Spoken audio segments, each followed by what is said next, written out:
வணக்கம் துலாம் ராசி நேயர்களே, இந்த சனி பெயர்ச்சியில் உங்களுக்கு ரோகச்சனின்னு என்ன? ரண ரோக ஸ்தானம் அள்ளி கொடுப்பார். செல்வங்கள் வரும், பணம் வரும், பேர் வரும், புகழ் வரும். எல்லாத்தையும் முன்னாடி அனுசரிச்சுட்டு பின்னாடி ஒரு பெருசான ஒரு பாறாங்களை தூக்கி வைப்பாரு பாருங்க. மன நிம்மதி கலக்க வரும். தாய்வழி உறவில் விரிசல் ஏற்படும். கணவன் மனைவிக்குள்ளாரே கருத்து வேறுபாடுகள் நிகழும். நண்பர்களிடையே போட்டி போராமை நிகழும். உறவினர்கள் மத்தியில் கலங்கங்கள் ஏற்படும்.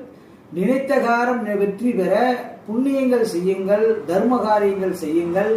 வந்த பாதையை திரும்பி பாருங்கள். மனக்குழப்பம், மனவேதனையிலிருந்து வெளிவர எல்லாம் வல்ல திரு வெங்கட பெருமாளை வழிபாடு செய்யுங்கள். முடிந்தால் திருப்பதி ஒரு முறை சென்று வாருங்கள். உங்கள் வாழ்க்கையில் திருப்பங்கள் கண்டிப்பாக நிகழும். இது கோச்சார பலன்கள் மட்டுமே.